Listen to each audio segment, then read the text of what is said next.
L'annonce avait créé une onde de choc à Hollywood et au-delà.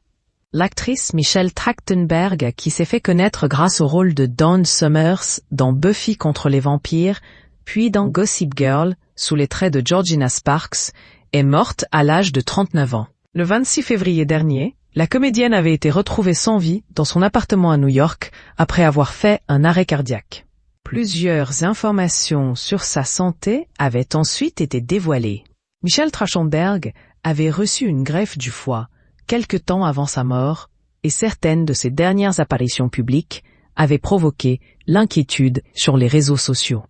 Selon Page Six, la cause officielle de la mort de l'actrice a désormais été dévoilée.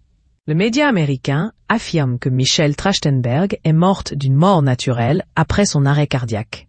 Cela signifie avant tout que la mort a été causée par une maladie ou une complication de la maladie, et que l'origine n'est pas sûre à des blessures ou des facteurs environnementaux anormaux.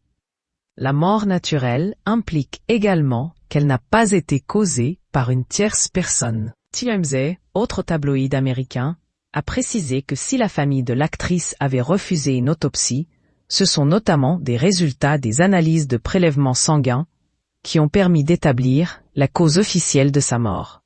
Le média affirme que Michelle Trachtenberg a subi des complications à cause de son diabète. Sa greffe du foie a également été mentionnée puisqu'elle avait entraîné quelques complications de santé pour la comédienne. Il faut dire qu'il s'agit d'une opération lourde et que si la santé de Michelle Trachtenberg était déjà fragile, cela a pu être trop difficile à supporter pour son organisme. Un de ses proches avait par ailleurs confié à People, peu avant sa mort, que Michelle Trachtenberg était très affaiblie émotionnellement parlant. Elle avait dit à des amis qu'elle avait du mal. Elle était pâle, émaciée, très maigre et avait de nombreux problèmes de santé. Sa mort a rapidement entraîné de nombreux hommages sur Internet, notamment de ses anciennes co-stars comme Sarah Michelle Gellar ou encore Blake Lively.